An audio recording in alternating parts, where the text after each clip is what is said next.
Si sos como yo, un estudiante agotado en épocas de examen, lo más probable es que estés viendo este video mientras te preparas un mate y te tomás un recreíto. Y, si manejás la ansiedad que manejo yo, quizás quieras que el agua se caliente lo más rápido posible. El mate, para quienes no lo conocen, es una infusión de yerba que se toma con el agua entre 75 y 80 grados. Cada mate se ceba, en general, con agua de un termo de 1 litro de capacidad. La pregunta es, ¿qué es más rápido? ¿Calentar 1 litro de agua a 80 grados o calentar 3/4 de litro a 100 grados y después tirarle un vaso de agua fría?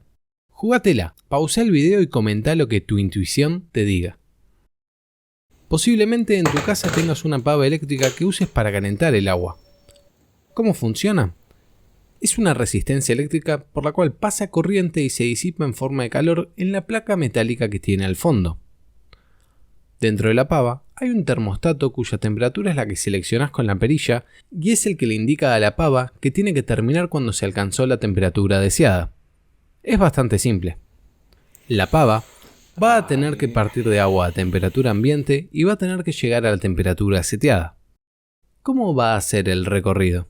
Bueno, puede ser una curva que calienta muy rápido y luego oscila respecto a la temperatura seteada. Puede ser una curva que caliente de manera proporcional a lo que le falta para llegar. Muy rápido al principio y cuando está cerca calienta cada vez menos para no pasarse de la temperatura. Puede ser algo lineal, una recta donde siempre calienta lo mismo. O puede ser una curva que al principio calienta poco, le cuesta arrancar y cuando está cerca calienta mucho más. Para saber cómo es el recorrido, voy a medir la temperatura del agua mientras mido el tiempo.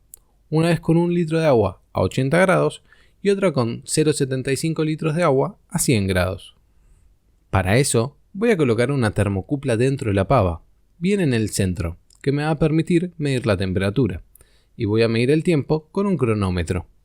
Mientras el agua se calienta, les cuento un poco sobre la transferencia de calor. Tengo una masa M de un material, agua, que voy a querer calentar. La cantidad de energía, de calor, que necesita 1 gramo de este material para subir 1 grado su temperatura, es una propiedad de cada material. El calor específico, Cp, que en el caso del agua vamos a suponer que no depende de la temperatura y su valor es de 4,2 Joule sobre grado sobre gramo. Joule es la unidad de energía, gramos de masa y grados de temperatura. Por último, esa masa de agua va a pasar de una temperatura inicial, T0, a una temperatura final, Tf. El producto de la masa por el calor específico por la diferencia de temperatura me da el calor que voy a necesitar.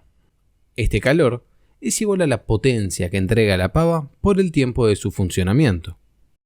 Reacondicionando la ecuación, llegamos a una relación entre la temperatura y el tiempo.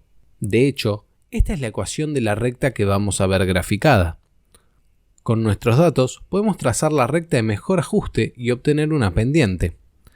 En el caso de 100 grados, podemos ver que la pendiente es de 0,5571 grados por segundo y en el de 80 es de 0,4242 grados por segundo. Las pendientes son distintas, ya que en el caso de 100 grados usamos 750 gramos de agua y en el de 80, 1000 gramos. Y, como se ve en la ecuación de la recta, la masa es parte de la pendiente, que se encuentra dividiendo. Además, podemos calcular la potencia efectiva que llega de la pava al agua. Igualando la pendiente calculada con la pendiente de la recta y despejando la potencia, podemos ver que esta es cercana a 1800 watts. En mi caso, se puede ver que la potencia de la pava es proporcional a la tensión. Con 220 volts da 2000 watts y con 240 da 2400 watts. Medí la tensión y era de 219 volts, por lo que la potencia es de 1980 watts. Si hacemos la relación entre la potencia real sobre la potencia ideal, es decir, 1800 watts sobre 1980 watts, nos da una eficiencia cercana al 90%. Ese 10% que falta, la mayoría, se pierde en forma de calor hacia el medio exterior. Volviendo al agua caliente, podemos ver que ambas tardan más o menos lo mismo en llegar a temperatura, unos 2 minutos 45. Sí, tardan lo mismo.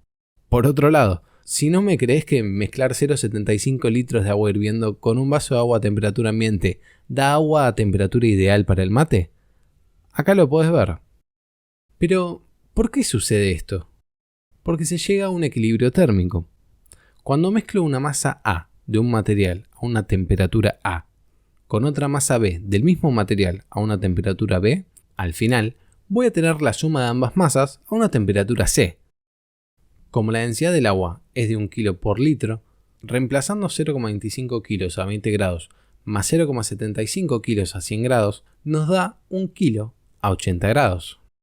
Personalmente, a mí me gusta más este método porque es igual de rápido que el otro, como acabamos de ver, y es más fácil asegurarse que la temperatura final sea la adecuada para el mate. Cuando seleccionas con la perilla la temperatura mate, no necesariamente sale una temperatura ideal, solo cuando está perfectamente limpia la pava. Con el tiempo se va acumulando sarro en el fondo del disco y esa temperatura es cada vez menor, entonces uno tendría que ir girando cada vez más esa perilla.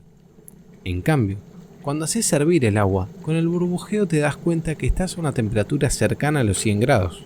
Es más, suponete que la temperatura ambiente no es de 20 grados, sino de 17 o de 16. Y que la temperatura final a la cual llevas el agua no es de 100 grados sino de 95. A pesar de eso, el agua te va a salir a una temperatura ideal para el mate, 75,3 grados. También vas a tardar menos que calentando 1 litro de agua a 80 grados. Un par de comentarios. Es lógico pensar que el recorrido sea una recta. Calentar siempre lo mismo es el mecanismo más simple, ya que no requiere regular la potencia que entrega la pava en cada instante. Acá, la potencia vimos que era constante.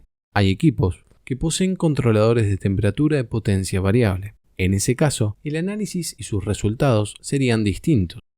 Por otro lado, incluir un controlador de temperatura de potencia variable haría de la pava eléctrica un equipo mucho más caro con el único fin de ahorrar unos segundos. En segundo lugar, el CP del agua sí cambia con la temperatura, formando esta curva que vemos en el gráfico. Relativamente cambia casi nada, por lo que se lo puede redondear sin problemas a 4,2. Y por último, sí, como se calienta el agua a mayor temperatura, la frecuencia de precipitados de sarro va a ser mayor. La vas a tener que limpiar más seguido. Es una buena costumbre. En fin, eso fue todo por hoy. Tomá el mate como quieras. Si no lo probaste, probá el mate. Espero que el video te haya gustado.